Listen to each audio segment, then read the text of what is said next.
O português anda pelos 5 continentes, língua de diferentes identidades e culturas, em que as vogais não têm todas a mesma cor e em que as consoantes, como se sabe, em Portugal assobiam, na África cantam e no Brasil dançam.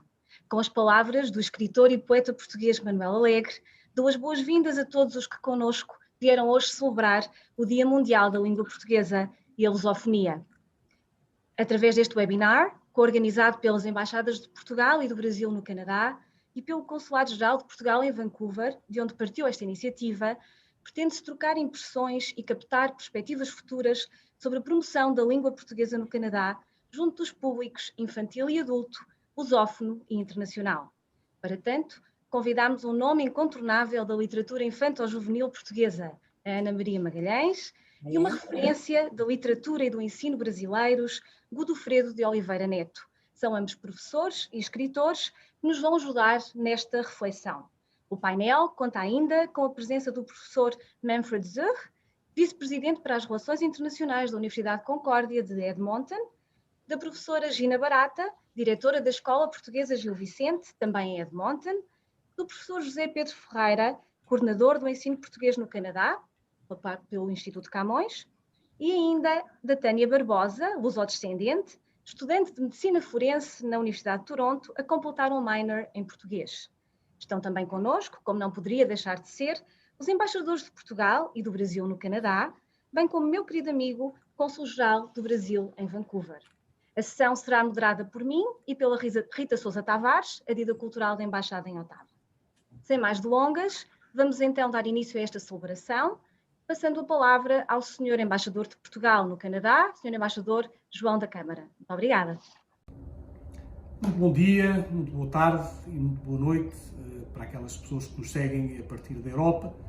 Permitam-me, em primeiro lugar, que agradeça a participação dos oradores do seminário de hoje, que agradeça à Embaixada do Brasil, na pessoa do meu amigo embaixador Pedro Bório, por ter aceito ser confitrião deste evento, que agradeça também às organizadoras e também aos moderadoras pelo excelente trabalho que realizaram e que agradeça por fim a presença de todos os que irão seguir este seminário e que se interessam pela promoção e difusão da língua portuguesa no mundo e em particular no Canadá. Mesmo que continue adepto de seminários presenciais e da interação humana que ali podemos ter, não deixe de reconhecer as enormes vantagens que seminários virtuais como este têm na eliminação do fator distância, permitindo, por exemplo, que tenhamos participações de vários pontos do mundo e de várias regiões do Canadá. Sejam todos muito bem-vindos. Eu só queria deixar aqui duas notas. Em primeiro lugar, lembrar que a data de 5 de maio foi oficialmente estabelecida em 2009 pela CPLP para celebrar a língua portuguesa e as culturas lusófonas e que, posteriormente, em 2019, a Unesco proclamou este dia como Dia Mundial da Língua Portuguesa. Desde o ano passado, portanto, as celebrações assumiram um cunho especial a partir do momento em que é a própria comunidade internacional a reconhecer a importância da língua e cultura lusófonas. É uma enorme satisfação, mas é igualmente uma responsabilidade acrescida. A segunda nota é precisamente sobre a importância da língua portuguesa. A importância ou relevância de uma língua afere-se, a meu ver, pela cultura ou culturas que lhe estão associadas, pelo número de falantes dessa mesma língua, mas sobretudo pelo seu caráter mais ou menos universal. Em todos estes índices, a língua portuguesa excede largamente o que seria exigível a uma língua importante. Em português escreveram grandes vultos da literatura mundial, em português falam mais de 260 milhões de pessoas e o português é falado como língua oficial ou como língua veicular em todos os continentes, tornando-se uma língua verdadeiramente universal. O português é, para além disso, e cada vez mais, uma língua dos média, uma língua dos negócios, uma língua das novas tecnologias. A sua consagração pela Unesco não é, pois, mais do que um reconhecimento, quanto a mim tardio, deste valor incontornável que tem para a comunicação entre os povos e para o dinamismo e diversidade culturais no mundo. Dito tudo isto, espero, pois, que este seminário possa servir uma verdadeira estratégia de promoção e divulgação da língua portuguesa no Canadá e contribuir assim para o desígnio maior de consolidação da importância da língua portuguesa no mundo. A todos muito obrigado e passo então agora a palavra à Marta e à Rita. Então, bom dia, boa tarde e boa noite para os que se encontram em Portugal, já quase boa noite. Vamos começar a conversa deste webinar e peço desde já a todos os participantes que estão a assistir a esta sessão que escrevam as suas perguntas no espaço Q&A disponível aqui embaixo no Zoom, no vosso ecrã, indicando a quem são dirigidas essas perguntas para podermos depois distribuí-las pelo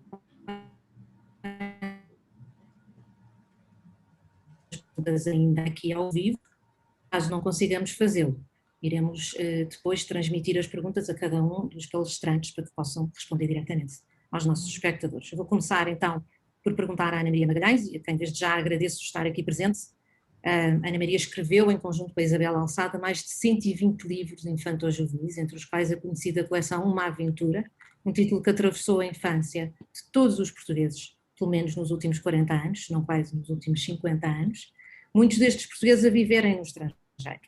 Foi dito, aliás, a Maria contou-me na semana passada, que alguns filhos dos diplomatas portugueses que se encontravam no estrangeiro em missão partilharam consigo que os seus livros eram a ligação que tinham na infância a Portugal. E eu pergunto-lhe, para os filhos dos portugueses e para os lusodescendentes que se encontraram sempre lá fora, como é que podemos incentivar esta ligação à literatura infantil-juvenil? Bom, para já, obrigada pelo convite, é um prazer estar aqui convosco para celebrar este dia. Agora, realmente, a coleção Uma Aventura correu o mundo e eu, como escritora e como funcionária que fui durante 2 anos do Serviço de Ensino Português do Estrangeiro, tive a oportunidade de visitar escolas em vários países da Europa, de África, nos Estados Unidos e em Timor. E verifiquei que as crianças que liam estes livros, de facto, reforçavam os laços com o país de origem, tinham mais saudades daquilo que conheciam, ficavam com mais vontade de conhecer aquilo que nunca tinham visto, não é? E isso para nós foi um prazer imenso. Agora a pergunta que me faz é sobre como sensibilizar quem viveu sempre fora. Bom, isso depende, não é? Sensibilizar quem? Crianças, adolescentes, pessoas que falam português mas não têm grande interesse pelo país, ou pessoas que conhecem o país mas não falam nada de português, varia, não é? Há sempre receitas que funcionam, que é, enfim, conseguir fazer-lhes chegar bons filmes portugueses, insinuantes, séries, inclusivamente utilizar campanhas turísticas que em tempos foram péssimas, porque se apostava no pitoresco, que era a velhinha vestida de preto nas aldeias e que já estavam a desaparecer e outras coisas do género. Agora não, realmente o turismo sabe promover o país, portanto, para despertar o interesse, para olharem para cá, para pensarem que isto existe e que vale a pena conhecer e saber a língua. Para ensinar português a quem não sabe nada. Eu não sou professora de língua estrangeira, não é, de segunda língua, mas como funcionária do Serviço de Português no Estrangeiro assisti a muitas aulas de professores portugueses em vários países e verifiquei que uns apostavam muito na gramática, no funcionamento da língua, no preenchimento de fichas de trabalho, etc. E outros, sobretudo, na aquisição de muito vocabulário. E essas eram mais bem-sucedidas, porque quem de repente começa a perceber de que é que as pessoas estão a falar quando falam português, ou a conseguir ler uma legenda, ou um letreiro, ou umas quantas frases, de repente começa também a achar, eu já sei um bocado desta língua, então quero aprender mais. E, portanto, isso é mais importante, não é? Saber muito vocabulário de português, para querer saber mais, do que estar a saber como funciona, mesmo que a pessoa construa mal as frases, depois logo vai construí-las bem, não é? Mas isso cria logo um interesse diferente, não é? Seja em que idade for, no fundo, não é? Se quiséssemos aprender russo, de repente sabemos imensas palavras russas e entusiasmamos a aprender também a gramática. Não se pode começar ao contrário. Isto é uma opinião, não é? De quem assistiu, ou que se faz por esse mundo de Cristo. Muito válida. Mas, de facto, para muitas crianças que vivem no estrangeiro, Portugal era assim uma espécie de oásis onde vinham nas férias, para outros era já um país que não lhes interessava nada. Só que realmente Portugal, nos últimos anos, entrou na moda. Foi descoberto por enfim, pessoas de vários países, encheu-se de turistas, até mais não, a transbordar, e era divertido ir ao centro histórico olhar para as pessoas e ver como ficavam deslumbradas, porque para elas Portugal era um país pobrezinho, pequenino e que tinha sol. Chegavam aqui e verificavam que não era assim, que tinham muito para oferecer. E ver que o ar deslumbrado com que filmavam tudo e fotografavam tudo foi maravilhoso, não é? E, portanto, mostrar o que temos de melhor a quem está no estrangeiro é uma boa solução. Penso que agora é a minha vez. Ana Maria, é uma grande, grande honra tê-la hoje aqui connosco. Devo dizer que aqui no Consulado, a nossa pequena biblioteca, temos vários volumes da coleção Uma Aventura e lá em casa temos quase a coleção toda também.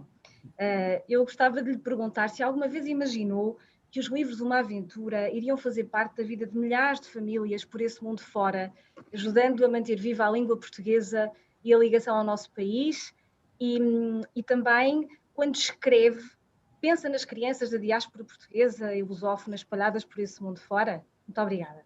Penso também. Eu e a Isabel pensámos sempre nas crianças. Nós começámos nos anos 80, quando éramos ambas professoras do segundo ciclo, portanto, crianças dos 10, 12 anos, e pensávamos sobretudo nelas. Mas o primeiro propósito foi oferecer histórias que se passassem na época em que eles viviam, porque a maior parte dos livros que existiam tinham sido escritos muitos anos antes e estavam datados, desatualizados, não só no ritmo, no vocabulário, até nas situações, não é? E muitos já não eram atraentes. Então escrevemos livros, os primeiros, para os nossos meninos. Depois, como vimos que eram lidos em tantas partes do mundo, começámos a incluir nas histórias personagens que viviam no estrangeiro, ou também a divulgar, por exemplo, Macau, Cabo Verde, a atender pedidos. Por exemplo, escrevemos uma aventura no deserto do Saara, a pedido de uma leitora de São Tomé e Príncipe, uma menina de São Tomé e Príncipe que nunca tinha vindo a Portugal, e está no livro explicado que foi por ela que o fizemos. Portanto, as crianças da diáspora estão também presentes de muitas maneiras nos nossos livros, com conhecimento de causa, porque realmente foi um privilégio ter ido a essas escolas, conversar com elas e verificar o que lhes interessava, o que as emocionava. Foi muito bom. Obrigada. Rita, sua vez. Ana Maria foi também funcionária do ensino de português no estrangeiro, numa época em que existiam muito menos recursos, nomeadamente a nível da tecnologia, que hoje permite, por exemplo, as aulas online. Que avaliação faz destes 30 anos passados e como vê o futuro da promoção da literatura infanto-juvenil através do ensino de português no estrangeiro? Estamos aqui um bocadinho a repetir o tema, mas para perceber o que é a Ana Maria aqui à porta da sua experiência passada. O que eu posso dizer, e que todos sabem, e que todos sentimos, é que nestes últimos 30 anos o mundo deu uma cambalhota tremenda, a vida mudou completamente e as pessoas foram-se adaptando, umas porque não tiveram outro remédio, outras quase sem darem por isso, e tudo mudou. Umas coisas para melhor e outras eventualmente para pior. Mas o facto de haver novas tecnologias é ótimo. É isso que nos permite estarmos hoje aqui a conversar. No entanto, as pessoas foram-se adaptando, mas há modelos que têm dificuldade de se libertar. E a escola é um dos casos, não é?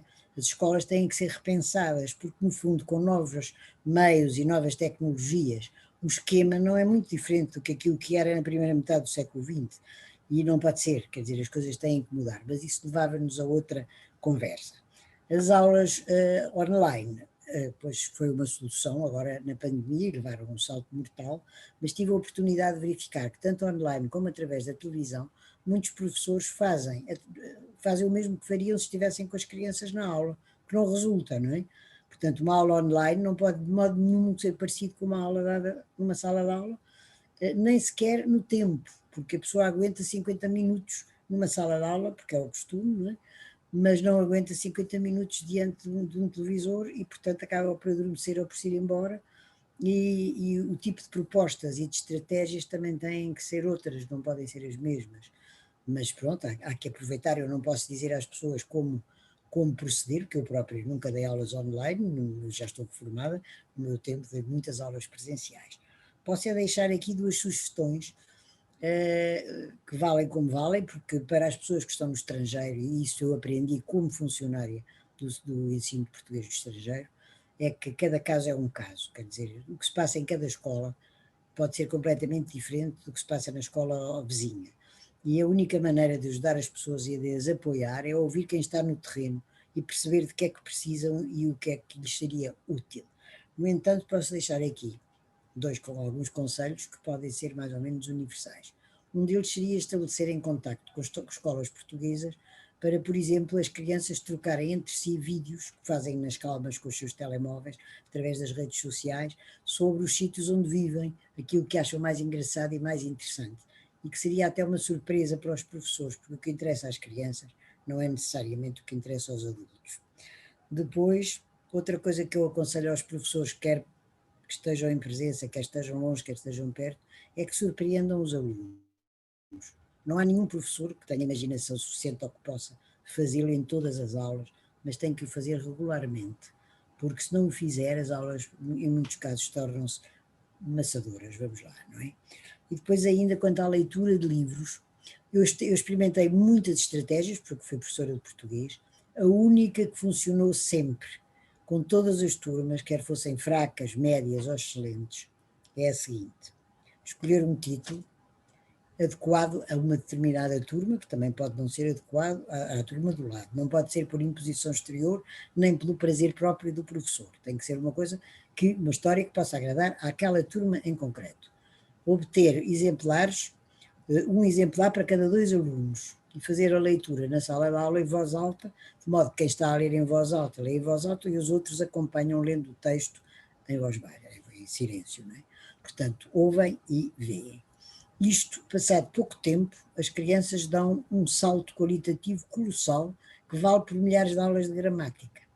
E, além disso, aprendem, porque também não pode estar sempre com o mesmo livro, nós aconselhamos um mês e meio, o máximo, com um livro, e depois mudar para outro autor, outro livro, e passam a conhecer muitos autores, muitos estilos, muitas histórias, a eleger as suas preferências, a ampliar o seu vocabulário e a aderir às aulas muito melhor do que se estivermos ali a impingir fichas e gramática. Claro que isso tem que se dar, mas pode fazer-se de forma breve e com certos de textos. Isto foi, da minha experiência, o que resultou melhor. Extraordinários conselhos. Passo-lhe a palavra assim agora, Marta. Muito obrigada, Rita. Eu queria só apenas dizer, Ana Maria, que eu aplico também essa sugestão que fez agora para as escolas com as minhas filhas. Gostamos muito de ler junto e isso obriga-as a prestar mais atenção, porque a mãe está a ouvi-las e a vê-las ler, e alternando também não se torna tão cansativo e vai mantendo ali o ritmo. Portanto, eu acho fantástica essa sugestão, e comigo, eu tenho 3, funcionou sempre. Muito obrigada, e também acho que a ideia dos vídeos é fantástica e espero que as escolas, pelo menos da área de jurisdição aqui do Consulado, possam aplicar isso. Eu sei que temos aqui a diretora da Escola Portuguesa Gil Vicente, que fez uma transição fantástica para a parte online, também vai partilhar connosco algumas dessas estratégias e é um exemplo, na minha opinião, de bem-sucedido dessa mesma transição. Muito obrigada, Ana Maria. Vão surgir mais perguntas mais para a frente, certamente. Eu agora passaria, então, ao nosso segundo convidado, o professor Godofredo de Oliveira Neto. Muito obrigada por estar aqui presente connosco hoje. É uma grande honra. O Godofredo é romancista, cronista, contista, conta com 14 livros publicados, entre eles O Bruxo do Contestado, O Grito, O Menino Oculto, Marcelino e, mais recentemente, Esquice, que acaba de ser editado em França, onde de resto tem outras obras editadas, assim como em Portugal ou noutros países como a Bulgária. É professor titular de Literatura Brasileira na Universidade Federal do Rio de Janeiro, presidiu a Comissão de Língua Portuguesa do Ministério da Educação Brasileiro e foi também presidente do Instituto Internacional de Língua Portuguesa da CPLP. Portanto, um currículo invejável. E eu perguntava-lhe como vê o futuro do português como língua global e no que toca à língua, na sua opinião, portugueses e brasileiros caminham cada vez mais de mãos dadas? Muito obrigada. Dava-lhe a palavra. Muito obrigado, é uma honra muito grande. Cumprimento aqui o embaixador de Portugal e o embaixador do Brasil, e assim cumprimento todos da mesa, que agora não se diz mais mesa, é a tela, né? Mas enfim. Bem, um pouco nessa linha, então, agradeço as perguntas e repito a honra de estar aqui com você, né? E a primeira coisa passa por um tema incontornável, que é a questão do acordo, né? Assim, já é um assunto um pouco envelhecido, mas pensa em 250 milhões de falantes, né?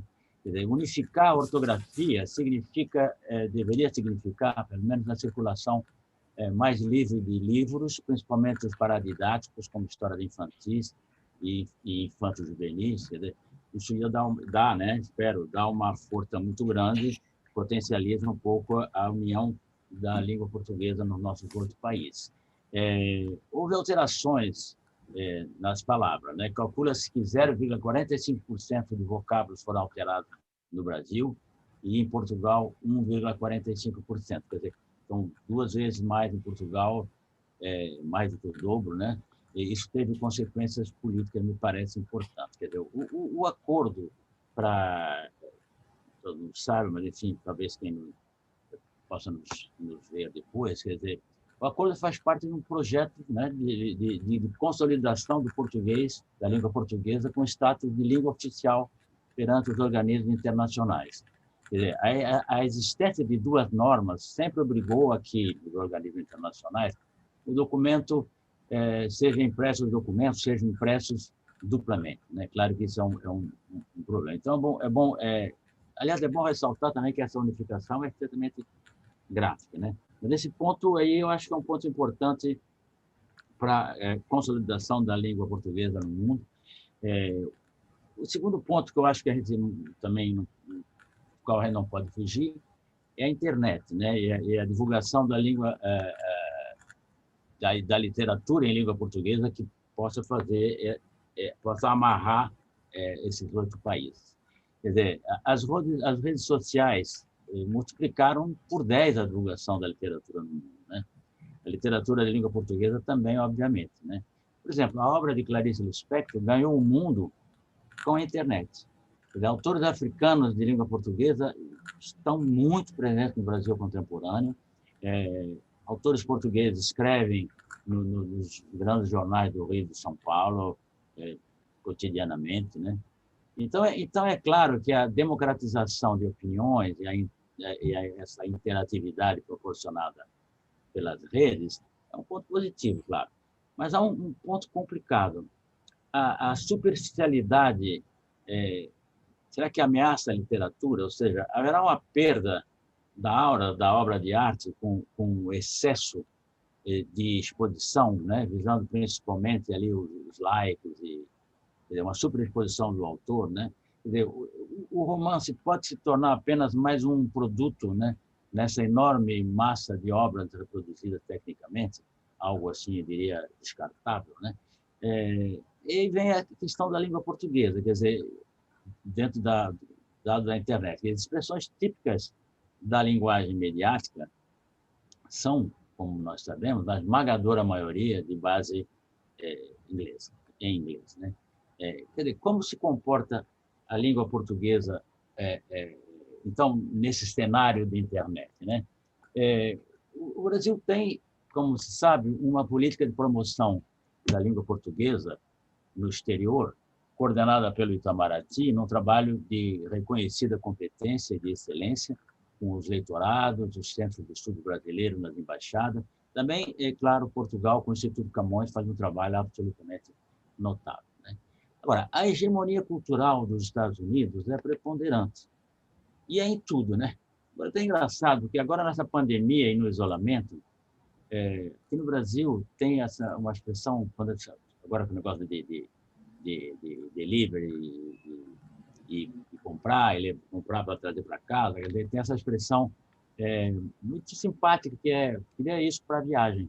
E para viagem, lá o vendedor logo sabe que é para embrulhar, que a gente vai levar para cá.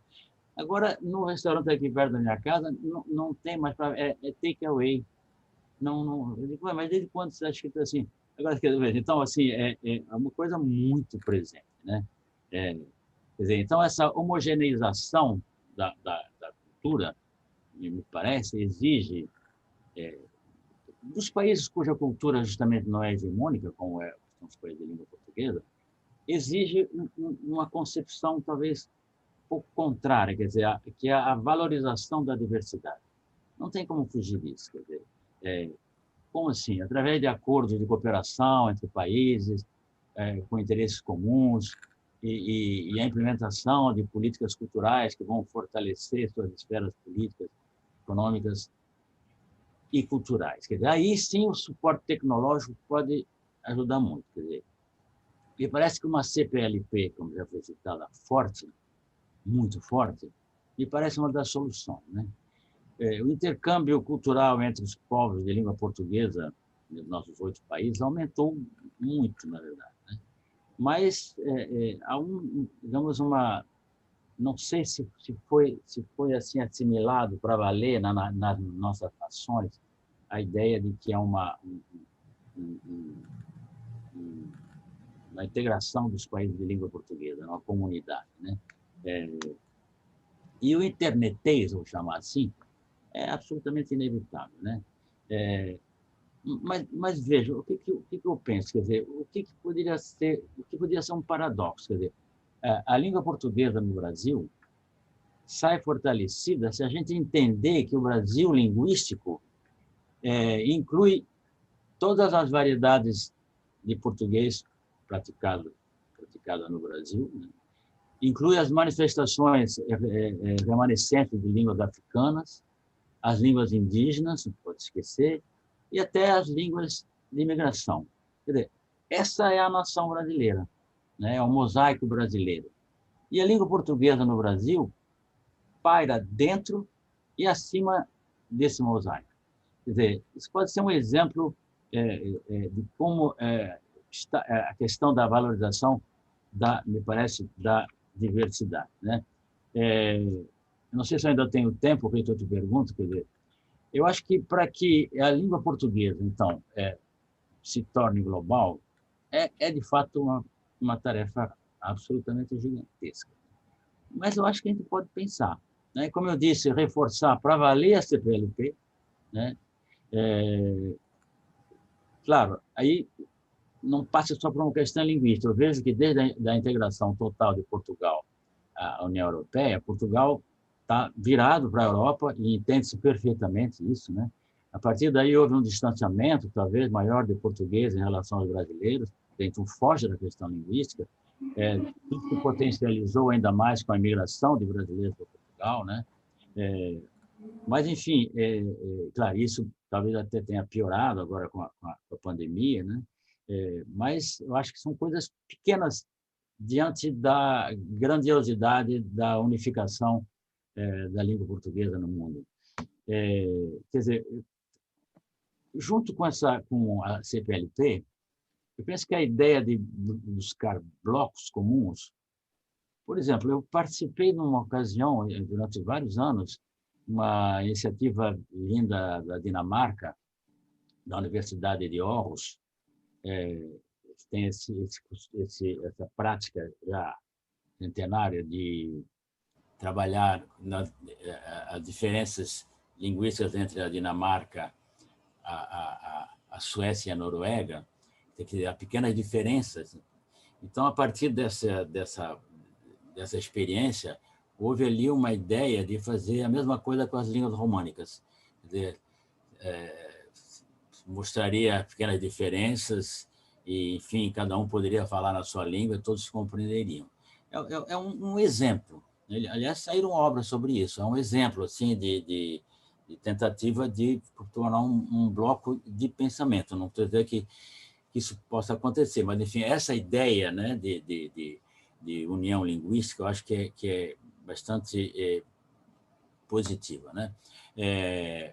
Eu acho que a Rita perguntou, né, quanto à questão das mãos dadas, né, ou não, né? Isso é sempre um problema. Quer dizer, eu sei que há uma introdução no português europeu de construções gramaticais do português brasileiro, quer dizer, da variante brasileira da língua portuguesa, né? Como, por exemplo, a questão do gerúndio, né? O contrário não acontece no Brasil. Quer dizer, significa que o Brasil parece que resiste a isso. Ele resiste menos a essa introdução dessas palavras em inglês, como take away, do que incorporar algumas expressões portuguesas. Enfim, claro que eu acho que a força da internet puxa mais para a fixação da variante do português do Brasil. Quer dizer, claro, 220 milhões de brasileiros, mas, enfim, eu acho que a coisa, então, sim, fundamental é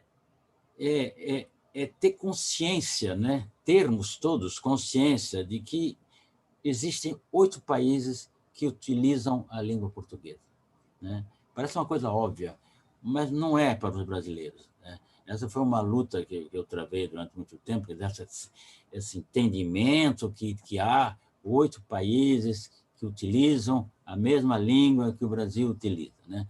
Quer dizer, buscar então assim um público comum do ponto de vista político, cultural e comercial. Quer dizer, penso que tudo isso só se dará com um sistema educacional que garanta esse conhecimento cidadão, quer dizer, que possa levar esse entendimento de que há 8 países, né, que é importante para todos isso, né, quer dizer, que garanta, então, um conhecimento cidadão a todas as nações que compõem os 8 países da CPLP. Não sei se eu tenho tempo, Rita, não sei. Eu penso que sim. Não sei se eu podia ler, porque a questão das línguas, mas é um pouco, como alguns sabem, eu sou também, então, foi apresentado ali pela Marta, a questão, eu sou também contista, né? Cronista. É rapidinho. Intitulei Língua Literária, Estilo, Correção e o professor inglês.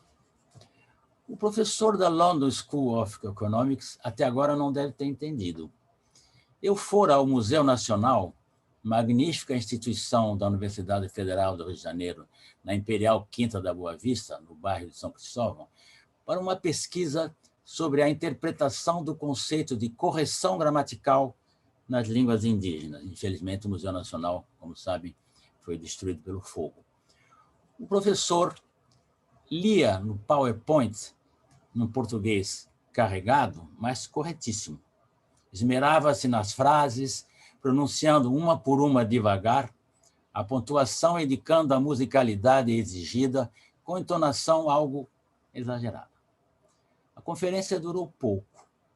Um aluno do fundo do auditório gritou: professor, o senhor acha que a gente não sabe ler? A gargalhada geral deixou o professor zonzo. Seguiram-se discussões levantadas em socorro do mestre por pesquisadores da casa. O professor José Carlos de Azeredo, um gramático brasileiro, em palestra na véspera, palestra elucidativa, aliás, como sempre, relembrara ter a passagem do Império para a República interrompido, de alguma maneira, a tendência do nosso romantismo de valorizar a variante brasileira da língua portuguesa. José de Alencar é o grande exemplo. Com efeito, Machado de Assis, o mais importante romancista brasileiro, já no realismo, capricha no emprego culto da língua escrita, apesar, abro aspas, de não confundir qualidade literária com ornamentação retórica do discurso e linguagem literária com conservadorismo gramatical. Na palestra do professor Azeredo, ponderei que na literatura é a obra que engendra o estilo, e não o estilo a obra, sem descuidar da noção de multiplicidade do sujeito do Bakhtin, alguém ponderou na ocasião. Aliás, o professor inglês dissertava se referindo bastante a Bakhtin, mas a reunião no Museu Nacional estava desbussolada para sempre. A curiosidade em saber como se dá o critério de adequação gramatical nas línguas ágrafas do Brasil ficava para outra vez. Cumprimentei o conferencista inglês e pedi-lhe desculpas pelo incidente constrangedor. Ele, sorrindo e me apertando o antebraço, só disse molto bello. Não sei se foi ironia inglesa ou não. Obrigado. Muito obrigada, Sr. Professor Rui do Fredo. E só para terminar, e paralelamente a estas várias tentativas de acordo ortográfico que acabou por referir, e referiu também o gerúndio, que de resto faz parte do português antigo, arcaico, não é? Aliás, de resto o gerúndio ainda é falado no Alentejo, assim como a palavra moça, que vocês aí no Brasil usam muito também, ainda é utilizada em Portugal. Está-se a passar um fenómeno engraçado e curioso, que eu acho compreensível até, que há alguns escritores portugueses que escrevem cada vez mais para o mercado brasileiro, e este cruzamento literário está de resto cada vez mais forte, há alguns escritores portugueses que já deixaram o Brasil invadir a sua linguagem literária, o que é mesmo compreensível, porque a cultura brasileira é tão contagiante que contagia até a nossa forma de nos expressarmos. O mesmo acontece com os escritores brasileiros, sente isso, ou seja, estão a deixar entrar Portugal também na sua escrita, e poderá ser este um caminho para o acordo linguístico? Se eu entendi essa última frase, a última frase é para mim que você está perguntando? Se poderia ser esse um caminho? Se poderia ser esse um caminho para este possível acordo linguístico que tentamos implementar através de um acordo ortográfico, mas paralelamente ele começa devagarinho a existir também através da literatura. Está ficando baixo o meu alto-falante aqui. Sobre o acordo, né, Rita? É isso? E sobre este fenómeno de alguns escritores portugueses começarem a usar já expressões brasileiras, mas de forma completamente orgânica e natural, tendo em conta que escrevem para ambos os mercados. Não o fazem por razões comerciais, fazem-no porque deixaram o Brasil de facto invadir a sua forma literária, o que é muito bonito. Claro. Quer dizer, na verdade eu toquei um ponto nesse ponto quando eu toquei na questão ali da superficialidade. Eu acho que se o escritor escrever pensando na venda, pensando na viabilidade, é claro que o editor também está atrás, tentando, é normal que queira vender, é o trabalho dele, né? Mas, assim, eu acho que nós não podemos criar literatura pensando na venda, quer dizer, na divulgação, assim, no sentido de existe o escritor brasileiro Graciliano Ramos tem um dado muito interessante sobre isso. Era alguém envolvido, né, na política, envolvido assim na construção do Brasil, na nacionalidade brasileira, e era um momento em que tronava no mundo o realismo socialista, ou seja, o mundo na Europa inteira isso. Os artistas, escritores, escultores, músicos, poetas,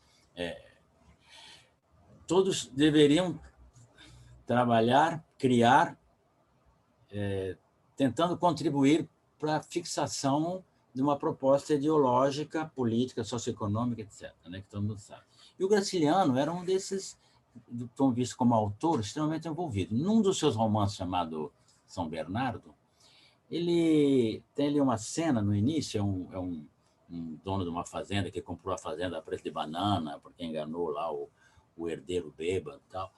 E ele quer escrever as suas memórias. Aí ele se cerca dos seus empregados, tem o contador, tem o padre da igreja, e diz, bom, vocês vão, por favor, eu pago, né? Vocês vão escrever as minhas memórias aí. Então, amanhã, a tal hora, todo mundo vem para as 3 primeiras páginas. Eles chegam lá, todos de cabeça baixa, e ele olha aquilo, o Paulo Honório, que é o personagem, né? E diz, mas isso não sou eu. Isso, que língua é essa? Parece língua de Camões, ninguém fala assim. Não, São Paulo, só como é linguagem escrita, tal e tal. E outro, não, ele fica furiosíssimo, rasga tudo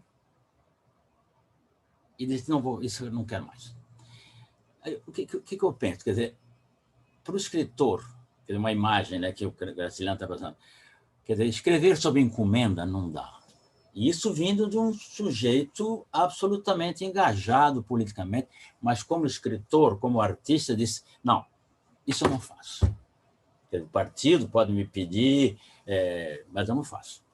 Ou eu faço literatura, ou eu faço panfleto. Enfim, então eu acho que essa questão do escritor hoje está muito voltada para essa superexposição das redes sociais, esses likes, essas curtir, estão deixando a gente desesperada, é uma competição, quem tem mais like, quem não tem like, e o editor atrás e tal. Isso eu acho que... E, claro, aí vem uma questão assim, do conteúdo. Então, tem conteúdos que vão dar mais like. Não tem jeito. Claro, essas coisas dos comportamentais e tal, isso vai, claro, né? E vem também uma questão, você está falando muito, né? Vem essa questão do conteúdo. Os famosos estudos culturais vieram assim de forma avassaladora. O que são esses estudos culturais? É o entendimento de que a literatura é uma coadjuvante em outras questões, a questão de gênero, a questão da violência na cidade, a questão da imigração, enfim. E para os textualistas, isso mata a literatura, mata a arte.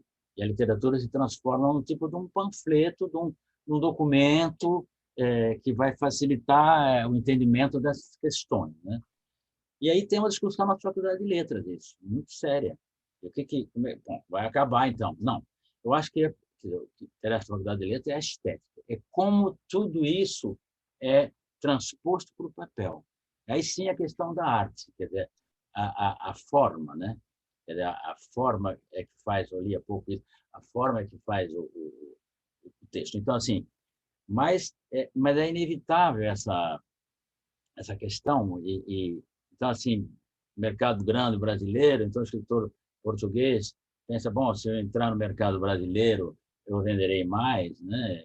E escritor brasileiro se sentindo mais prestigiado se é publicado em Portugal, porque também entra na Europa, enfim, né? Tem uma tradição de uma maravilhosa literatura portuguesa, de repente o escritor acha que vai entrar nessa linhagem, né?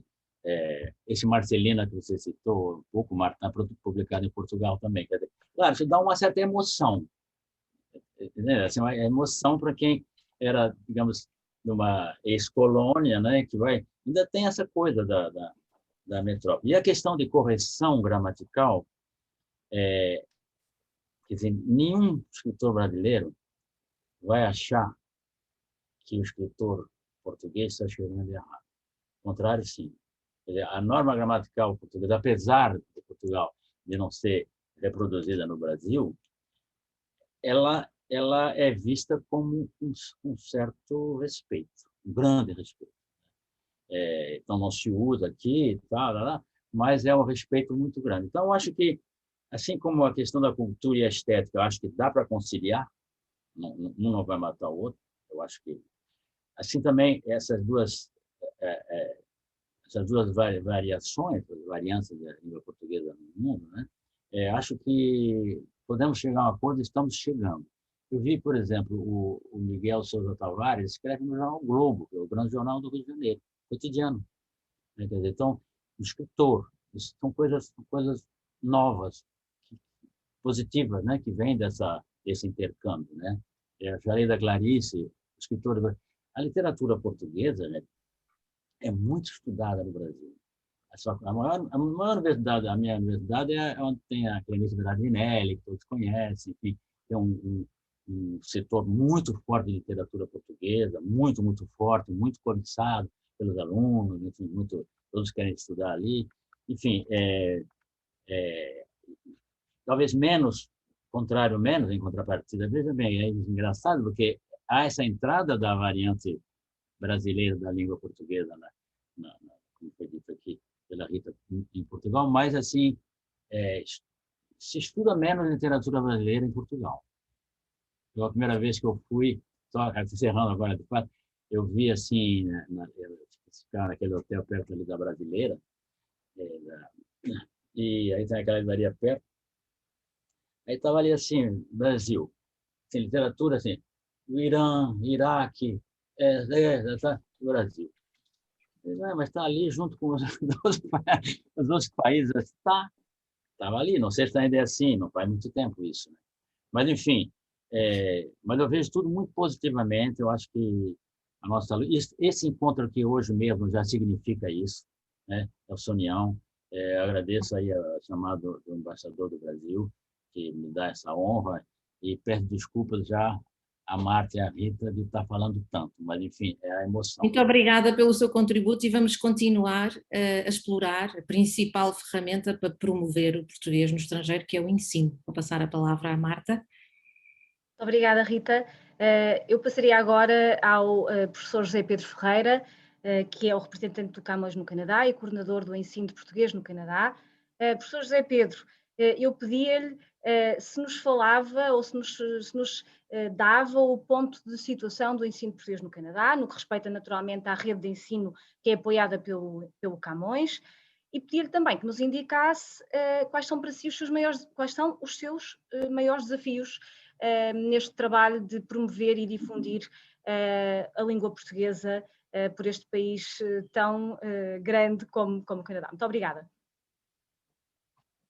Muito obrigado, doutora Marta, muito obrigado, Rita Sousa Tavares, pela oportunidade de participar neste webinar e também de falar um pouco daquilo que é o meu trabalho de apoio e promoção do ensino de português no Canadá. No Canadá nós temos uma excelente oferta de ensino de português, temos 20 direções escolares no Canadá inteiro que oferecem aulas ou cursos de português e 12 escolas comunitárias, isto apenas no âmbito do ensino elementar e secundário. Portanto, em termos práticos, estas estruturas depois são responsáveis pelo ensino elementar em 64 escolas e pelo ensino secundário em 16. Portanto, na realidade, temos aqui, entre o ensino elementar e o ensino secundário, 80 escolas onde as crianças e os jovens podem aprender português. Depois temos 11 universidades com oferta de programas de português, portanto, se com as direções escolares, por exemplo, o Camões tem consolidado esta oferta e o seu apoio e a promoção do ensino de português no Canadá através da assinatura de 7 memorandos de entendimento, enfim, que estabelecem uma relação mais profunda de trabalho com essas instituições. Por exemplo, já com as escolas comunitárias, temos 13 escolas associadas, e com estas 11 universidades onde há programas ou oferta de aulas de português, temos 6 protocolos ou 6 memorandos de entendimento também assinados. Portanto, isto permite a criação de relações de trabalho privilegiadas, permite o acesso às estruturas que fazem esta oferta e que, no fundo, estão no terreno a trabalhar para proporcionar às famílias de origem portuguesa e não só que possam inscrever os seus filhos em aulas de português nos vários níveis de ensino. Além destes 3 níveis, temos ainda o Centro de Língua Portuguesa em Toronto, baseado na Universidade de Toronto, que oferece aulas em regime pós-laboral a adultos que, enfim, queiram melhorar ou aprender a língua portuguesa. Nestes vários níveis de ensino, temos uma média este ano de à volta de 4.300 alunos a frequentar aulas de português, o que é um excelente número, dadas as presentes condições de ensino e não só, dadas enfim, todas as exigências que a pandemia veio trazer ao ensino em geral e, sobretudo, ao ensino das línguas estrangeiras, como é o caso do português aqui no Canadá. Eu cheguei à coordenação no final de 2018. Antes da minha chegada, tinha havido a coordenação da doutora Ana Paula Ribeiro. O meu trabalho foi um trabalho de continuidade daquilo que já tinha sido uma mudança de paradigma no ensino das línguas, mudando um pouco de um paradigma que ensinava o português como língua materna para um paradigma que ensina o português já como língua de herança, em alguns casos, noutros como língua segunda e noutros até como língua estrangeira. E, portanto, esta mudança nesta estrutura complexa, distribuída por 5 províncias canadianas, tem sido acompanhada, portanto, por parte do Instituto Camões, num esforço de consolidação desta oferta através da assinatura de memorandos de entendimento, como eu já referi, mas também através da oferta de recursos educativos, manuais adequados à idade e ao nível de aprendizagem dos alunos, seguindo um quadro de referência para o ensino das línguas de nível europeu. Portanto, tudo isto, enfim, tendo sido feito ao longo do tempo e tem vindo a ser feito como forma de apoiar e de promover o ensino da língua nos vários níveis de ensino no Canadá. Temos também organizado, enfim, sessões de formação profissional para os professores, sobretudo agora nesta época em que o ensino está mais afetado pela pandemia. Tivemos a preocupação de proporcionar ações de formação em ferramentas digitais para, enfim, rever e atualizar competências e estratégias de ensino para muitos professores a trabalhar nas várias escolas e nos vários níveis de ensino. Temos também distribuído bibliotecas no âmbito do incentivo à leitura. Temos organizado a visita de escritores infanto-juvenis que, portanto, estão com os alunos, vão às escolas, falam sobre os seus livros, conversam com os alunos e estimulam o seu conhecimento da literatura e a sua proficiência em língua portuguesa. Passando um pouco para enfim, aquilo que possam ser alguns desafios do presente neste quadro, que é um quadro muito diverso e com a sua complexidade. Sem dúvida, um dos principais desafios aqui já é há algum tempo o facto de termos cada vez mais famílias multilingües, onde o português concorre muitas vezes com outras línguas de herança, não apenas uma, mas em vários casos 2 ou 3 línguas de herança, e enfim, em que se torna difícil à família por vezes escolher ou optar por uma ou outra língua ou por um ou outro programa de línguas estrangeiras no qual inscrever a criança, o seu filho ou a sua filha.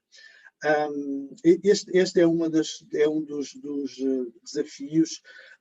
É claro que a mobilização das famílias é também um desafio, sobretudo numa altura, num momento presente como este, em que a preocupação de muitas famílias é, enfim, são outras disciplinas de outras áreas, como a matemática, como as ciências, enfim, consideradas áreas nucleares do currículo nas várias províncias, e aliada a esta remobilização, a esta nova sensibilização e contínua que é preciso fazer junto das famílias para que inscrevam os seus filhos e, no fundo, que passem um pouco desta riqueza que temos e que partilhamos todos na língua portuguesa, é sem dúvida a relocalização ou enfim, a deslocalização de muitas famílias de áreas de maior concentração étnica para outros bairros, outras zonas,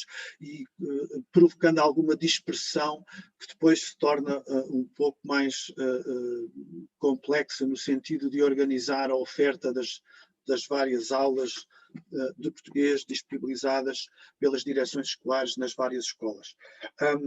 Eu terminaria aqui e penso que se há uma nota em termos de desafio que gostava de deixar desta primeira intervenção, é que precisamos de este esforço de valorização e de enfim, passagem e de continuidade da língua portuguesa junto das gerações com herança portuguesa aqui no país, passa, creio, por um grande esforço coletivo, um grande esforço colaborativo, comunitário até.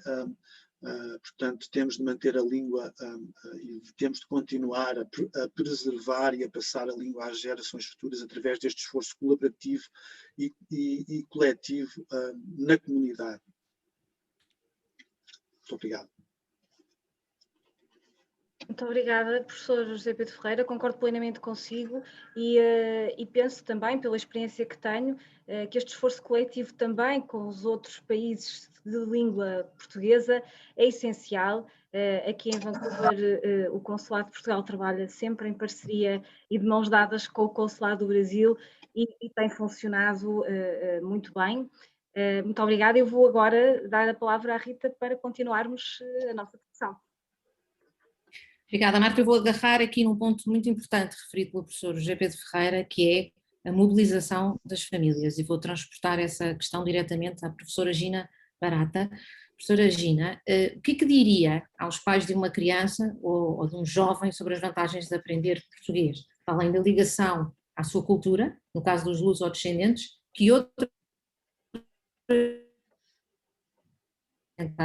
língua no século XXI, ou seja, não só como elemento de ligação às suas origens, mas como instrumento de negócios de acesso à produção artística, científica e literária, junto a um público mais alargado e com possível interesse pessoal e até empresarial para aprender português.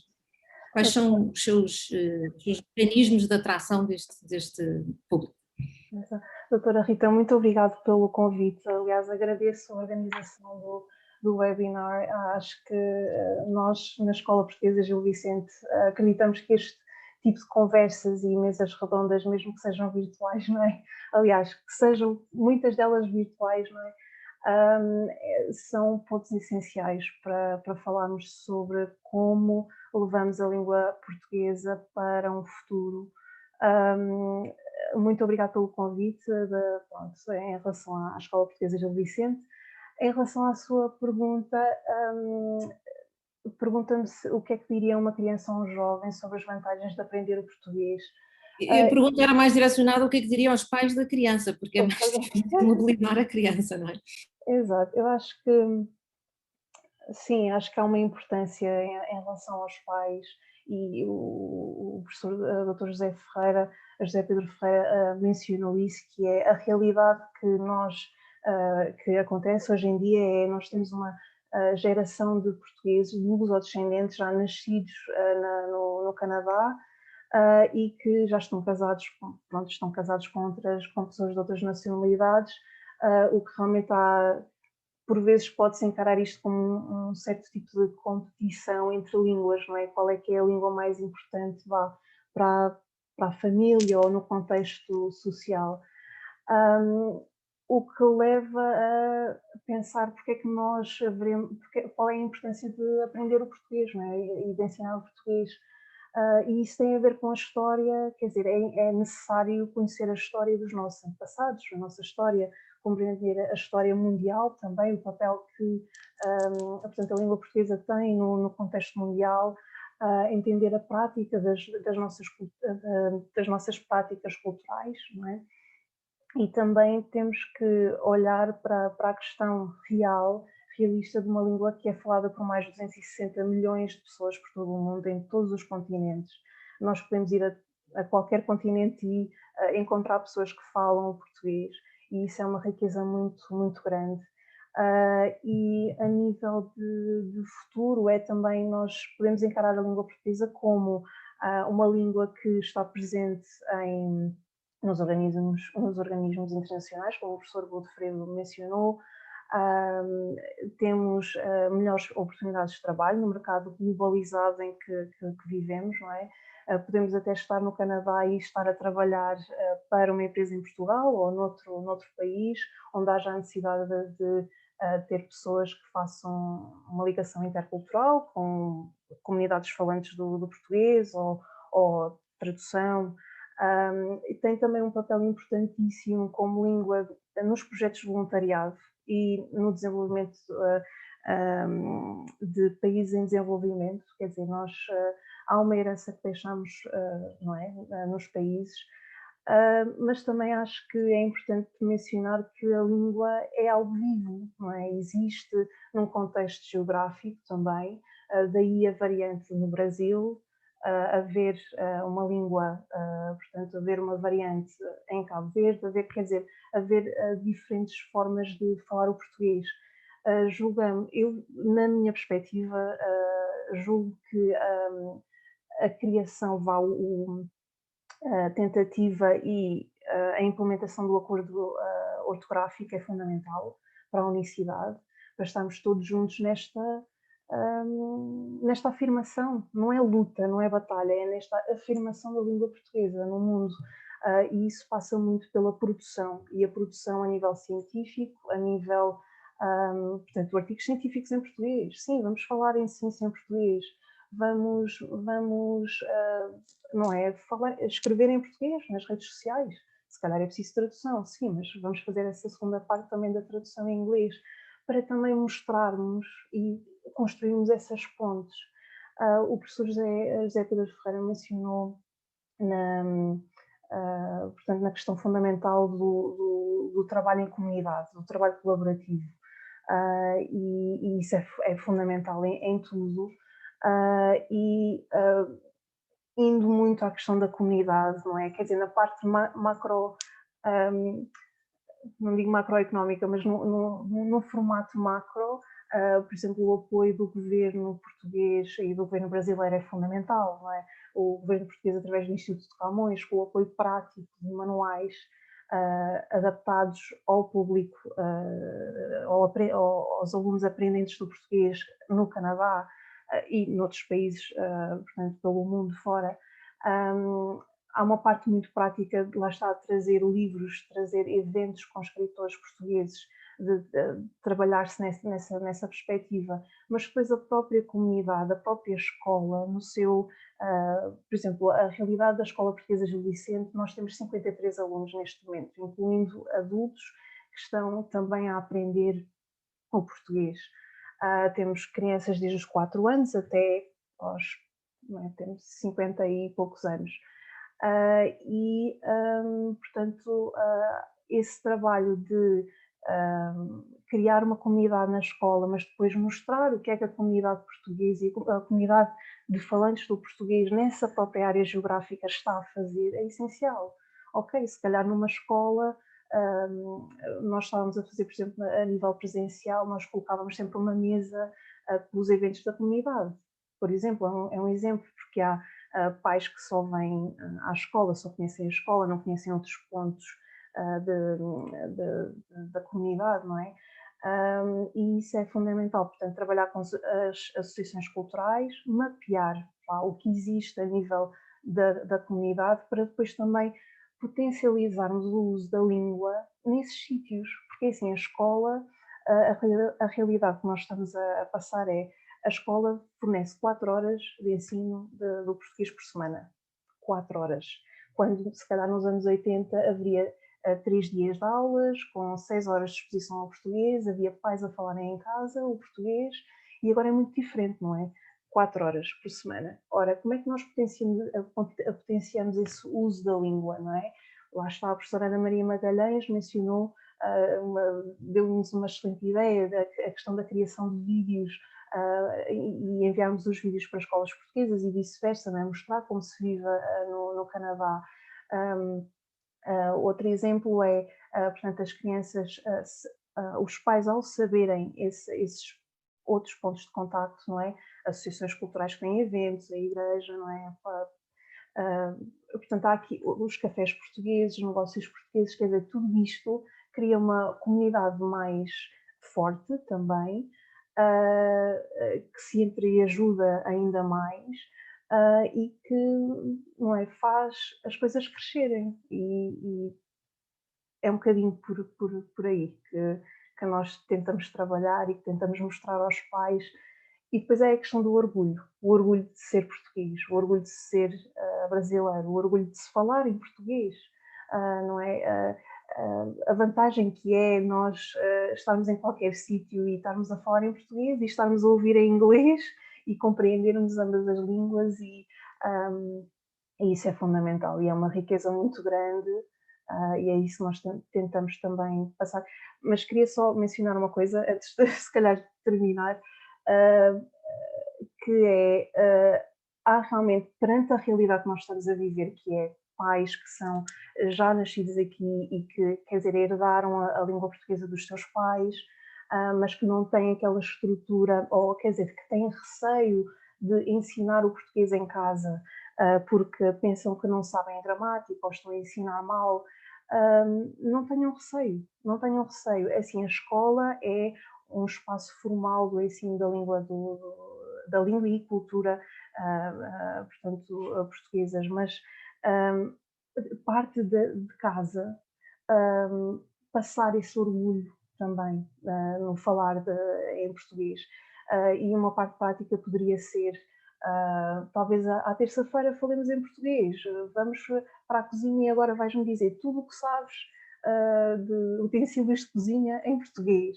Vamos fazer uma emenda, vamos seguir uma receita. Não é? Exemplos práticos que é importante começar em casa, ou fazer em casa, e depois haver esse trabalho também na escola e noutros espaços da comunidade. Mas é o contributo que estamos a tentar. Estamos a tentar trabalhar. Gina, eu peço desculpa estar a interrompê-la, mas eu queria também dar outra sugestão aqui também, que advém da minha experiência pessoal. Vão para a sala de estar, se tiverem acesso à televisão portuguesa, e tentar pôr as crianças a ler as legendas em português. É o que eu estou a fazer agora com a minha filha de 9 anos, e ela adora, está a tentar fazer ver se consegue com rapidez ler e acompanhar as legendas em português, e adoro, e é quase como um jogo. Portanto, deixava só essa nota, peço desculpa aqui a dica, mas achei engraçada essa sua ideia e decidi partilhar também. E obrigado por mencionar isso, porque isto parece uma abordagem um pouco conservadora, não sei a forma como eu estou a explicar, mas quer dizer, a questão das tecnologias, tudo ajuda, não é? Quer dizer, nós temos a Netflix que tem legendas, há muitos filmes que têm legendas em português, é só pesquisar. O YouTube também tem a possibilidade de incluir legendas, se esse vídeo estiver produzido dessa forma. Há jogos, há aplicações em português, quer dizer, há livros digitais, há e-books que se podem comprar, não temos que estar dependentes. Quer dizer, há muitas coisas que já estão produzidas a nível digital, incluindo manuais escolares. Portanto, acho que é todo um mundo que se pode explorar, tem é que se querer também. Pois, não é? como dizia a Ana Maria Magalhães há pouco, tem que haver criatividade, não é? Para tornar a língua interessante para as crianças também, em casa também, não é? Sim, sem dúvida. Eu gostava só de mencionar uma coisa, que a professora Ana Maria Magalhães, os livros pronto, fazem parte também do meu crescimento e toda uma geração, e lá está, a literatura, os livros são também uma porta, é uma manifestação cultural também, da forma como se vive. O que a professora Ana Maria Magalhães fez, e todos os escritores de certa forma fazem, é trazer essa vivência, não é, de Portugal, do Brasil, não é, quando escrevem os seus livros, não é, quando escrevem as suas obras, e isso é também uma porta de entrada para conhecer melhor as culturas e compreendermos as nossas identidades, mas realmente termos uma língua como base. Caramba, somos abençoados com isso. Somos abençoados, realmente. Acho que é uma ponte essencial. Não sei se respondi também à pergunta.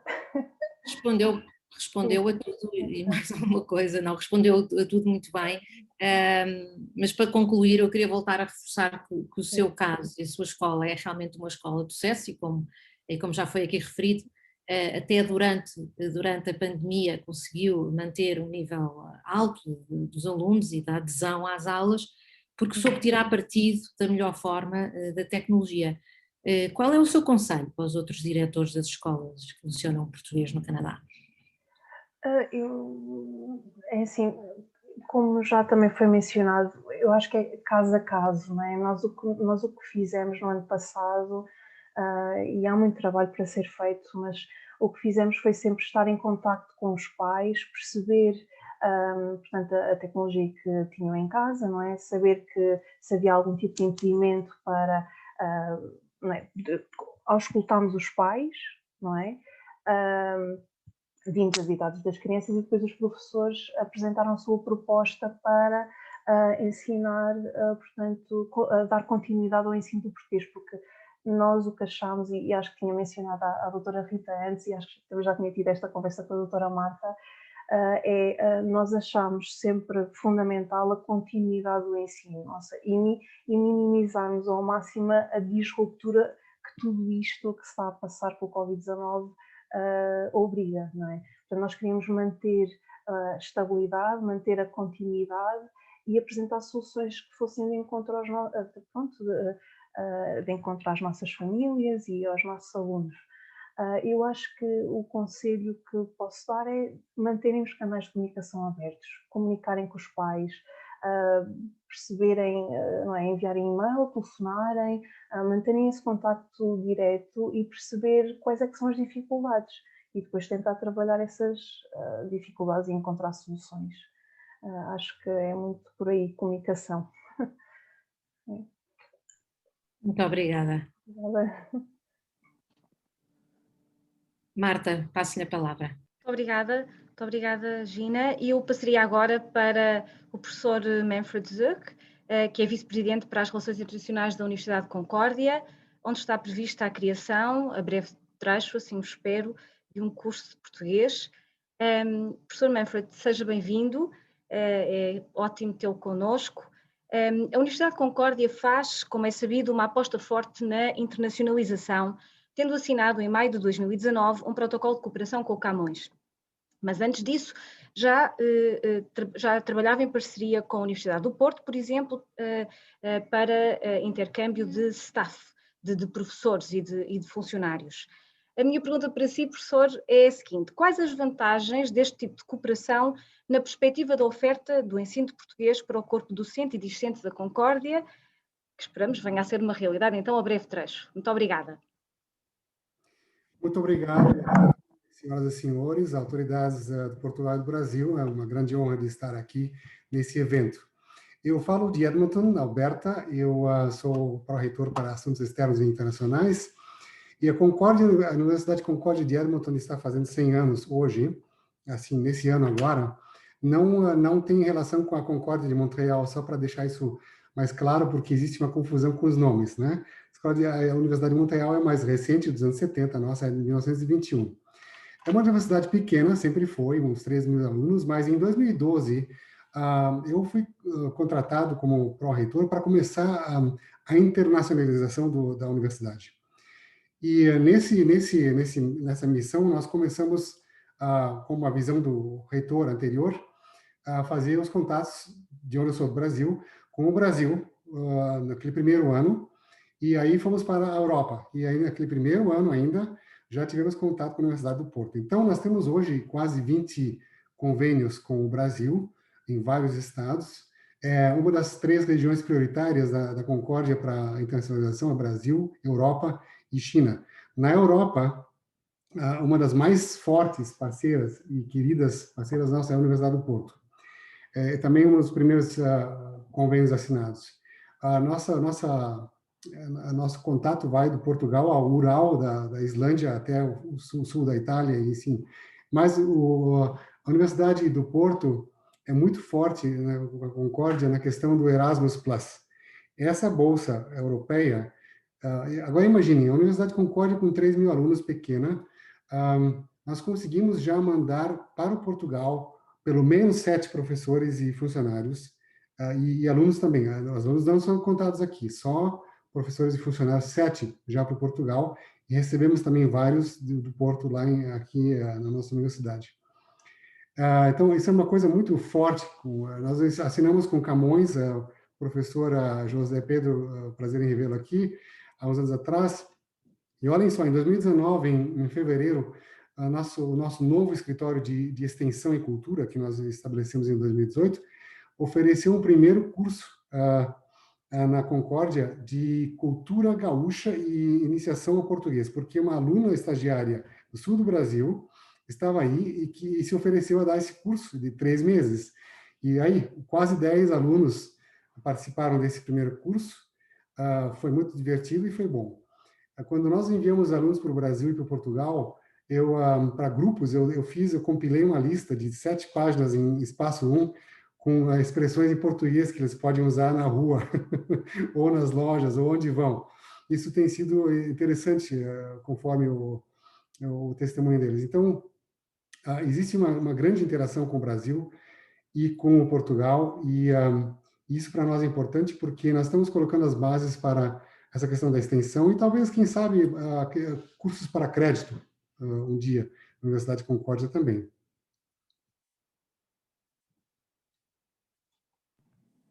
Obrigada. Eu agora tinha uma questão de foro mais pessoal para lhe colocar, professor. Gostava que nos falasse da sua experiência enquanto falante de português na diáspora e que nos contasse em que medida a língua portuguesa tem sido para si uma mais-valia em termos pessoais e ou profissionais ao longo do seu percurso e da sua vivência no estrangeiro. Certo, obrigado. Eu nasci como filho de uma família multicultural. Eu nasci com 3 línguas no berço e português era a língua materna, né? Então, eu nasci na Guatemala, fui criado no Brasil como brasileiro nato, por ser minha mãe do Brasil, sim, 5ª geração no Brasil, e assim foi nossa criação. O português foi muito rigoroso em casa, que nós com as línguas que a gente fala, praticássemos o português. Mesma coisa com os meus filhos. Eu tenho 3, 2 dos quais nasceram na França, eu passei 11 anos na França com minha esposa, e todos foram criados na França e voltaram com sotaque fortemente francês para o Brasil. Depois de 11 anos, eles já perderam esse sotaque hoje em dia. Mas interessante porque eu, como músico também, assim, cantor, mais amador, mas também já pratiquei, sou atento à questão dos sotaques, à questão da gramática, das expressões. Então, por exemplo, eu sou um pouco gaúcho, um pouco catarinense, né? Então, lá, falando do uso coloquial, o uso loquente, do familiar, que nós todos praticamos, em Santa Catarina você vai ter alguém dizendo assim, tu fosse, é o verbo ir, né? E no Rio Grande do Sul, não, eles vão dizer tu foi.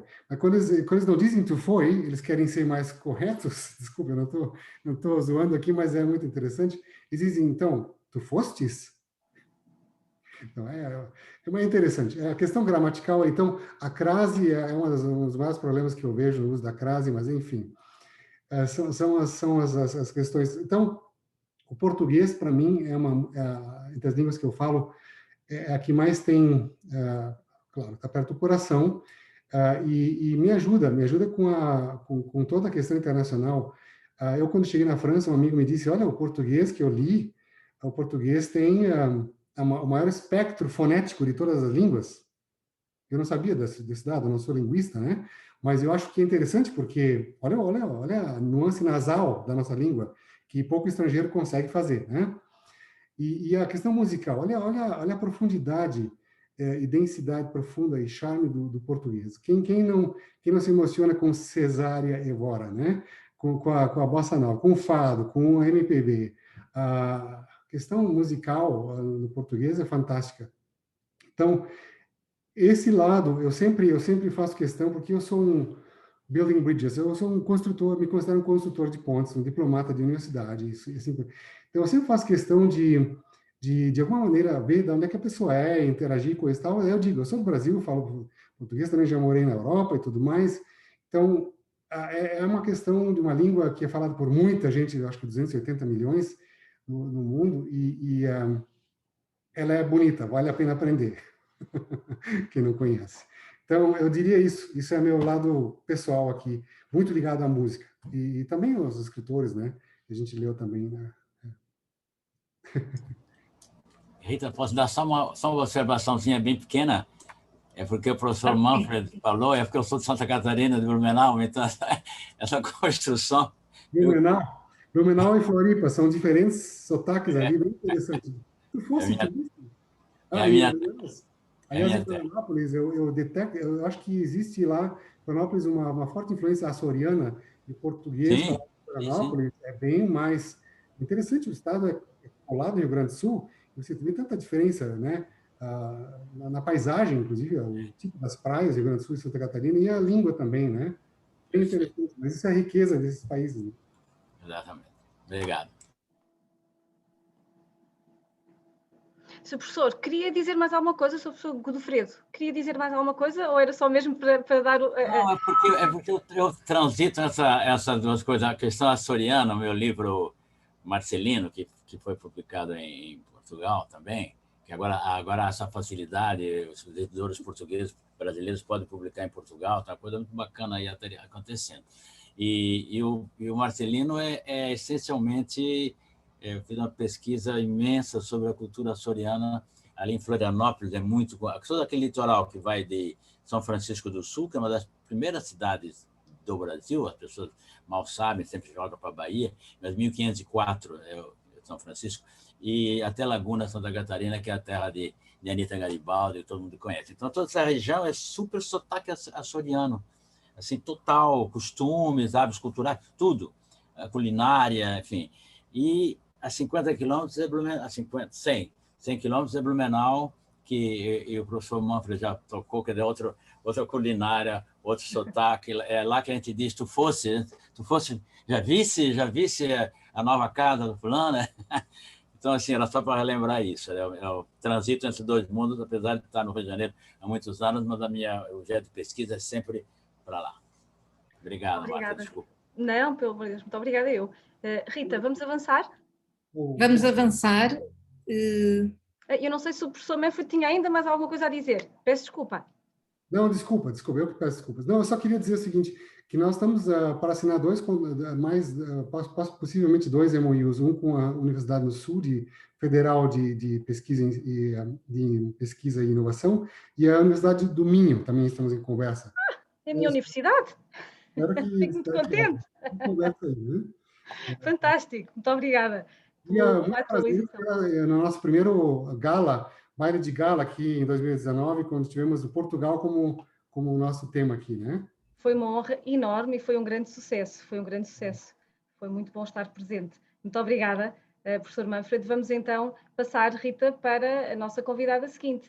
Vamos concluir o nosso painel de convidados com a Tânia Barbosa, que é uma jovem portuguesa que já nasceu no Canadá, que é muito querida na comunidade portuguesa em Toronto.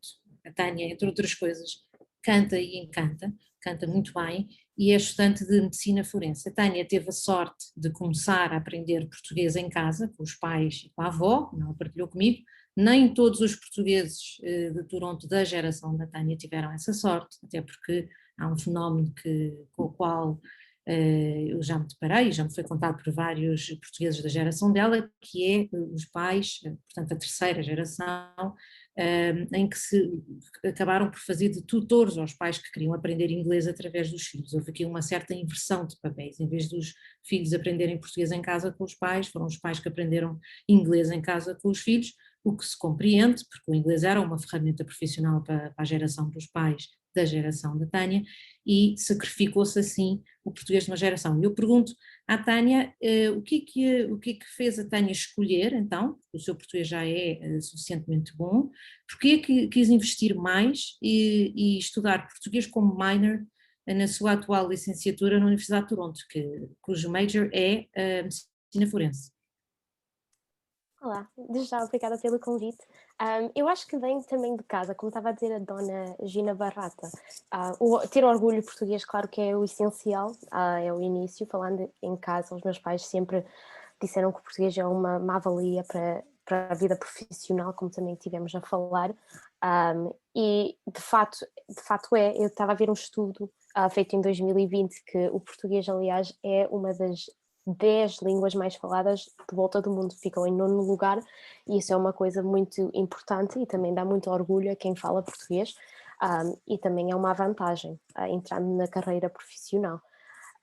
Eu comecei na escola na Universidade de Toronto, não tirando o português como minor. Eu entrei na Associação Portuguesa e tinha lá um colega e ele estava a dizer para eu tirar as aulas de português.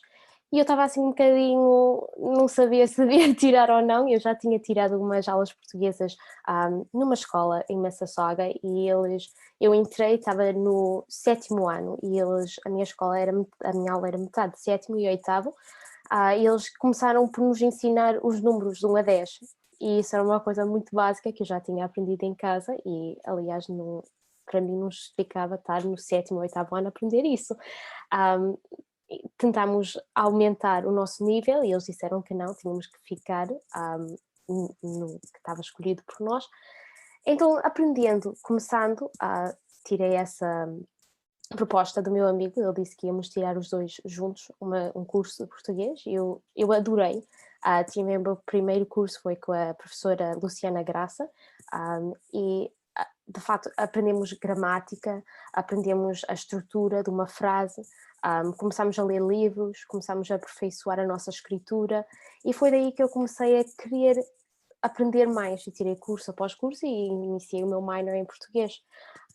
Desde aí eu tenho notado que me ajudou não só na minha confiança em falar português, eu sempre falava, mas era assim para me desenrascar quando ia para Portugal, e eu acho que tirando um minor em português e aprendendo mesmo formal português pela escola tem ajudado na minha confiança em falar com outras pessoas e também na minha profissão. Eu agora trabalho num banco como part-time e é numa área de grandes habitantes portugueses, e eu acabo de falar português mais do que o inglês com várias das clientela, e tem ajudado muito. Eu também tenho amigos, como a Dona Rita estava a dizer, que os pais vieram, são imigrantes de Portugal, e eu sempre achei um bocadinho estranho, porque é que o meu português era melhor do que os deles, porque a minha mãe não é imigrante, a minha mãe nasceu cá no Canadá. Sempre achei um bocadinho estranho, com pais imigrantes de Portugal, o português dele deve estar extraordinário, porque tem aquela ajuda em casa. E de facto foi por isso, os pais queriam sempre aprender o inglês com os filhos, falavam inglês em casa, nunca estavam a tentar a falar o português com os filhos, e os filhos ajudavam os pais a aprender o inglês, mas não houve aquela troca de eles aprenderem o português. Que é um bocado triste, tinham aquela ajuda em casa e afinal trocaram como tinha dito, de papel, mudaram. Muito bem, muito obrigada, Tânia, pelo seu testemunho. Nós temos pouquíssimos minutos para avançar com o Q&A. Marta, não sei se quer iniciar e vamos definitivamente ter que distribuir algumas perguntas aqui pelos nossos participantes neste painel pós-webinar, porque senão arrastaríamos esta conversa que dá pano para mangas por mais 1 hora e não podemos sacrificar, porque é ainda tempo para trabalhar em Vancouver, tempo para jantar em Portugal e final da tarde em Toronto. Muito bem, Rita, então vamos dar início às perguntas e respostas que foram colocadas por escrito por quem nos está a assistir. Eu começaria aqui por uma primeira questão colocada pela Gena Rodrigues, que nos pergunta se existem livrarias portuguesas no Canadá. Os filhos gostam bastante de livros como os livros de Uma Aventura, da Ana Maria Magalhães, e Bando das Cavernas, de Nuno Caravela, e ela só tem tido acesso à literatura portuguesa nas viagens a Portugal. Pergunta também se existem aulas de português virtuais e indica que facilitaria o ensino dos jovens inscritos numa variedade de atividades desportivas que muitas vezes entram em conflito com o horário das aulas português presenciais. Eu não sei muito bem quem poderia responder, talvez o professor José Pedro Ferreira pudesse dar alguma indicação. Posso, com certeza. Posso, com certeza. Bem, em primeiro lugar, Gena, eu não sei onde é que mora, mas se mora aqui na área de Toronto, as bibliotecas públicas têm uma coleção extensa e muito rica em literatura em língua portuguesa. Tanto literatura infantil-juvenil como literatura para outras faixas etárias e de vários géneros. Portanto, se mora aqui perto, se mora aqui em Toronto, não aqui perto, mas se mora aqui em Toronto, por acaso eu estou em Toronto, é uma questão de consultar, por exemplo, a Toronto Reference Library, que pode imediatamente localizar quais são os vários ramos da biblioteca que disponibilizam livros em português, e são muitos. Mas não só em Toronto, por exemplo, noutras cidades ou noutras áreas à volta de Toronto, as bibliotecas públicas têm também coleções em português. É uma questão de, por exemplo, entrarmos em contacto. Eu posso deixar o e-mail para, enfim, poderem, quem quiser entrar em contacto mais direto, para eu poder dar alguma informação mais precisa. O e-mail para o qual podem escrever, é cepe.canadá@camões.mne, Ministério dos Negócios Estrangeiros.pt. Talvez se colocar o e-mail no chat para todos os participantes, Ok. talvez seja mais fácil para que todos percebam bem para onde o devem contactar. Já está. Relativamente aos cursos de português online, claro, pode enviar também um e-mail com alguma informação mais precisa que queira. Temos várias escolas, sobretudo neste momento pelo Canadá inteiro, que oferecem aulas online em vários horários. Tem a plataforma Português Mais Perto, onde também pode ter acesso a aulas com ou sem tutor online a qualquer hora, disponíveis 24 horas por dia, entre outras ferramentas. Portanto, entre, por favor, em contacto comigo, posso dar informações mais precisas e mais direcionadas, sabendo onde é que mora. Obrigado. Rita. Bem, temos aqui uma pergunta, é uma pergunta complexa e eu acho que é dirigida a todos os professores de português aqui do painel. Uma brasileira casada com um alemão que vive na Alemanha, portanto o ambiente é o alemão. Olá senhores, moro com a minha filha, com a minha família na Alemanha, temos 2 filhas ainda muito pequenas, de 1 ano e de 4 anos. A menina de 4 anos já fala e entende bastante em português, acha que devemos alfabetizá-las primeiro em português ou em alemão? Somos uma família binacional, eu sou brasileira, meu marido é alemão. Ou será que devemos alfabetizá-las ao mesmo tempo? Difícil. Quem é que quer responder? Ana Maria. Ana Maria tem que ativar o som. Ana Maria tem que ativar o seu som. Muito obrigada. Já está? Já está. Eu não sei se é fácil alfabetizar uma criança em 2 línguas, não é? Isso só um especialista lhe pode dizer. Mas se vive na Alemanha, se calhar alfabetiza isso. Qual é a língua que falam em casa? Se calhar alfabetizava na língua que falam com ela, não é? Para simplificar, mas isso eu não estou em condições de aconselhar, sinceramente não sei, não é? Não sei se é possível alfabetizar em alemão e em português ao mesmo tempo. Se fosse possível, acho que era ótimo, mas não sei se é. Muito bem. Professora Gina, sua experiência sobre este assunto, já que lida com o bilinguismo e às vezes o trilinguismo, não é? Exatamente, obrigada. É realmente, é assim, da nossa experiência, portanto, é fundamental se, eu não percebi se, portanto, tanto a mãe como o pai, se são brasileiros, são os dois brasileiros. O pai é alemão, a mãe é brasileira, mas vivem na Alemanha, portanto as crianças terão sempre mais contacto com o alemão. Pois, exatamente. É assim, é fundamental a mãe, na questão do bilinguismo, há uma estratégia que, por exemplo, a mãe fala o português para a criança, o pai fala em alemão e a criança consegue entender.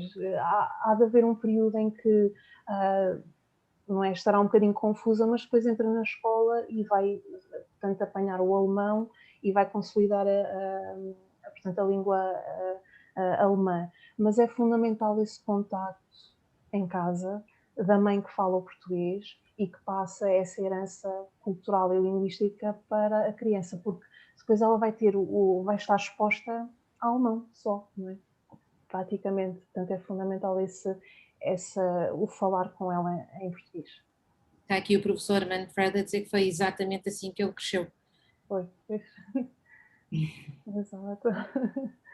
Eu posso dizer também que no meu caso específico foi dessa forma que criei e que tenho vindo a criar as minhas filhas, portanto mãe portuguesa, pai inglês, cada um de nós fala na sua língua com os filhos, com as filhas e elas respondem-nos na nossa língua e portanto conseguem transitar de uma língua para a outra com relativa facilidade. Portanto, eu também sugeriria, em vez de escolher, utilizar as duas e permitir que aprendam as duas em paralelo, não é?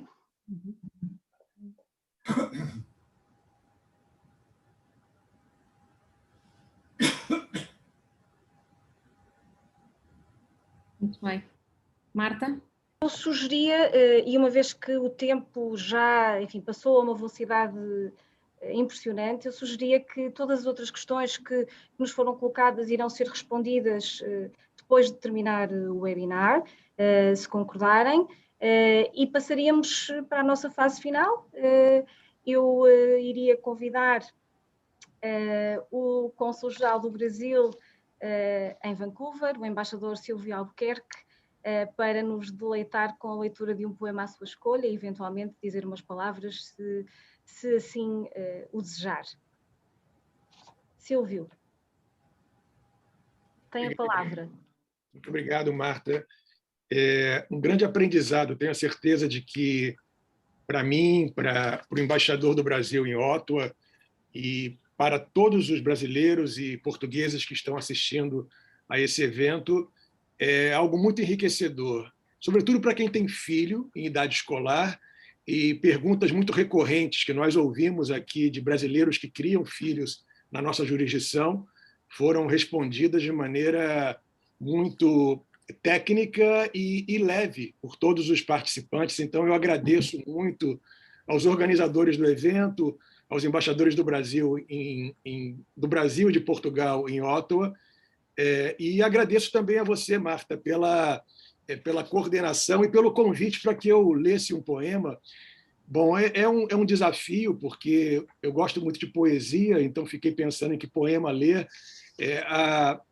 A obviedade me levaria a escolher Vinícius de Moraes, que é meu poeta preferido, mas eu resolvi trazer para o conhecimento de todos uma poeta que também é romancista, brasileira, chamada Conceição Evaristo, que é de Belo Horizonte, nascida em 46 e que foi homenageada em 2019 na cerimônia do Prêmio Jabuti, que é um dos prêmios mais importantes do Brasil, como personalidade literária do ano. Então, ela se chama Maria da Conceição Evaristo de Brito e o poema se chama Da Calma e do Silêncio. E eu vou ler o poema. Quando eu morder a palavra, por favor, não me apressem. Quero mascar, rasgar entre os dentes a pele, os ossos, o tutano do verbo, para assim versejar o âmago das coisas. Quando meu olhar se perder no nada, por favor, não me despertem. Quero reter no adentro da íris a menor sombra do ínfimo movimento. Quando meus pés abrandarem na marcha, por favor, não me forcem. Caminhar para quê? Deixem-me quieta na aparente inércia. Nem todo viandante anda estradas. Há mundos submersos que só o silêncio da poesia penetra. Obrigado, Marta. Obrigado a todos.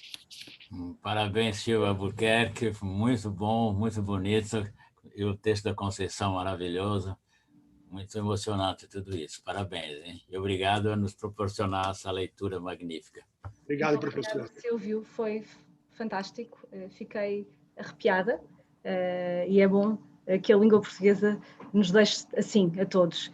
Eu agora pediria, para terminar, ao Sr. Embaixador do Brasil no Canadá, o Sr. Embaixador Pedro Henrique Lopes Bório, que encerrasse a sessão e com as palavras. Muito obrigada.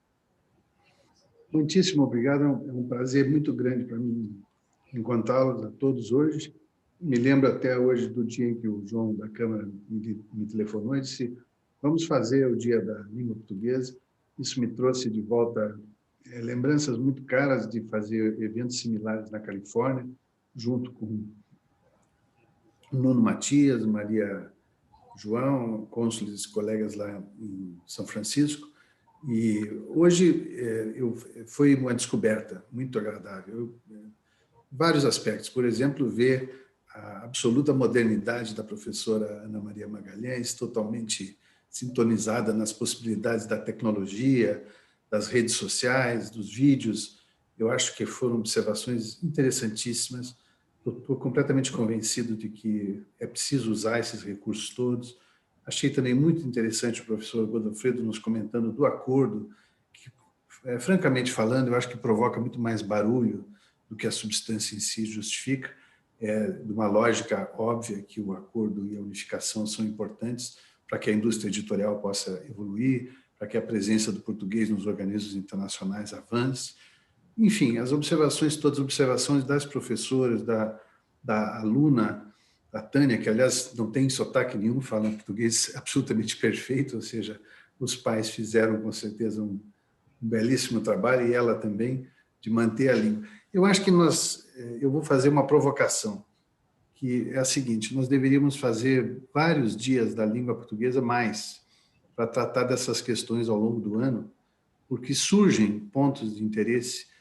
Por exemplo, a história da diáspora portuguesa é muito mais antiga do que a da diáspora brasileira. Nós já temos segunda, terceira geração de portugueses nos Estados Unidos, por exemplo, onde eu passei mais de 12 anos da minha vida profissional, e também em outros continentes.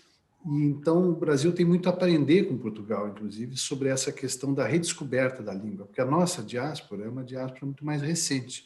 Nós podemos, na maior parte dos locais no exterior, falar de uma primeira geração de brasileiros, de jovenzinhos brasileiros que estão descobrindo essa questão da língua de origem, por exemplo. O brasileiro, até muito recentemente, ele não dizia que ele estava imigrando, ele sempre pretendia voltar para o Brasil. Ele tinha ido por um período. É um fenômeno muito novo, esse do brasileiro que se deslocou para fora com índole de permanecer, digamos assim. Mas o desafio existe. Então, por exemplo, na Califórnia, onde a presença portuguesa é muito antiga, foi muito útil para nós contar com a colaboração de Portugal, o diálogo com o consulado, com o Instituto Camões, para nós vermos algumas estratégias. Lá, por exemplo, foi adotada uma resolução em que, a pedido das famílias, a rede escolar pode ou não incluir o português nas suas grades curriculares. Esse é um ponto muito interessante. Outras questões também que vale a pena lembrar, e por isso a celebração desse dia é tão importante, é que nós não podemos transigir com a defesa dessa noção de que a língua tem o seu papel e tem o seu valor. Há pouco tempo atrás ainda, felizmente não neste momento de Portugal, mas no governo anterior, o Instituto Camões quase foi extinto. Eu vivi isso de perto, junto com os embaixadores de Portugal em Brasília, porque na época eu era o secretário de Cultura do Distrito Federal, e nós lutamos juntos para salvar o Instituto Camões da ameaça de destruição que foi real. Então, tudo isso eu acho que devemos levar em consideração. Outro aspecto muito interessante é que nós falamos muito do português para portugueses e brasileiros, mas existe o desafio enorme também da expansão da língua para terceiros, ou seja, foi citado aqui a língua, por exemplo, a Tânia citou como um plus para negócios, para trabalho. Esse é um aspecto que vale a pena observar. Por exemplo, se nós olharmos a densidade de um país como o Canadá, dos investimentos, da presença na América Latina, na África, setores como... Eu tenho ouvido histórias muito divertidas, aliás. Um dia desses, um diretor de uma grande mineradora canadense me contava que chegou ao Brasil falando 10 palavras de português e se defrontou com a absoluta urgência de aprender português. Como ele disse, ou eu aprendia português, ou eu aprendia português, ou ele morria, perdia o negócio dele. Então, esse desafio existe. É muito bom ver que a universidade, por exemplo, está avançando no ensino do português, e olhar para os números, olharmos juntos. Por isso que eu digo que são vários eventos que nós podemos fazer ao longo do ano. Nós tivemos, antes da pandemia, chegamos a ter 160 mil brasileiros estudantes vindo ao Canadá por ano, a maior parte deles para estudar inglês. Agora, e o que nós fazemos, por exemplo, para atrair intercambistas canadenses e outros, ou mesmo turismo, negócios? É muito interessante ver o resultado de, às vezes, uma única ou duas boas ideias. Eu vi, por exemplo, lá na Califórnia, quando o cônsul de Portugal logrou levar para Lisboa o Web Summit, a expressão máxima da modernidade da web, levado para Lisboa, colocou Portugal no centro das atenções da comunidade tecnológica mundial, literalmente tirou o evento que era tradicionalmente feito em Dublin, que não suportava mais, levou para Portugal, deu uma exposição gigante a Portugal, no meio da internet, exatamente. Isso terá tido um efeito na expansão da língua enorme. Então, essas questões todas eu acho que vale a pena, e as outras até menores, por exemplo, alguém perguntou sobre livros. Eu diria que a literatura e mesmo a produção editorial, apesar das crises, vai muito bem no Brasil, com todas as dificuldades burocráticas que são regulares que nós enfrentamos, mas existe uma efervescência na produção intelectual muito grande e agora não se encontra muito livro brasileiro no exterior. Essa que é a realidade. Nunca tivemos aquilo que a França sempre teve, uma livraria francesa, por exemplo. O livro não é um bom produto de exportação, infelizmente. Já não é o que acontece com a música. E também já não é o que acontece mesmo com a produção audiovisual, que está solidamente migrando para esses novos meios como Netflix, Amazon e outros, onde, aliás, eu estimularia muito os professores e os divulgadores a utilizar o recurso, quer dizer, ver filmes em português e séries em português e usar o recurso da legenda, como a Marta citou, é uma estratégia muito atraente de envolvimento, digamos assim. Inclusive, YouTube, receitas de cozinha, há influencers brasileiros. Existe uma influencer brasileira, por exemplo, chamada Rita Lobo, que fala de cozinha, que tem 30 milhões de seguidores. Nós nunca tivemos um escritor em nenhum dos nossos países que tivesse 30 milhões de seguidores. Então, eu acho que a observação, como a professora Ana Maria fez muito felizmente, essa observação das novas tecnologias, de tudo que ela propicia de envolvimento, tem um futuro gigante para o desenvolvimento da língua e para aquilo que nós podemos fazer juntos. Então, fiquei muito feliz de poder participar. Queria agradecer muito a Rita, a Marta, pelo trabalho impecável de coordenação, professor Godofredo, que aceitou o nosso convite, ver o Silvio aqui, meu querido colega, e vamos repetir a experiência, vamos repetir mais vezes, e mesmo que sejam discussões mais técnicas entre os adidos culturais, os funcionários das nossas repartições, quem sabe juntando os Estados Unidos com o Canadá, porque as realidades são muito parecidas. Mas, enfim, foi um prazer muito grande. Nossos 3 consulados, Toronto, Vancouver e Montreal, e a embaixada estão à disposição daqueles que estejam acompanhando, que queiram mais informações. Para terminar, queria dizer também que existe uma quantidade enorme de bancos de dados recentemente abertos ao acesso gratuito de temas específicos. Por exemplo, o Instituto do Patrimônio Histórico Brasileiro recentemente disponibilizou 400 obras essenciais em patrimônio e arquitetura em português. São obras grátis, podem ser baixadas em PDF. E há muitas dezenas de outros exemplos similares. Então, essa é uma outra novidade nesse ramo do acesso à informação, que contribui também para tornar a língua ainda mais viva e mais atraente. Muitíssimo obrigado mais uma vez. Vamos continuar a conversa. Muito obrigada, Sr. Embaixador. Muito obrigada a todos os oradores que aceitaram o convite para estar hoje connosco. Muito obrigada a todos os participantes que nos acompanharam. Um grande bem-aja e um feliz Dia Mundial da Língua Portuguesa para todos. Até breve e esperemos que possamos voltar a fazer iniciativas deste género com mais regularidade e não apenas no Dia Mundial da Língua Portuguesa. Muito obrigada. Muito obrigado a todos. Obrigado. Felicidades. Obrigado, Rita. Obrigado, Marta. Obrigado, Marta. Obrigado, Rita. Obrigada, Silvia.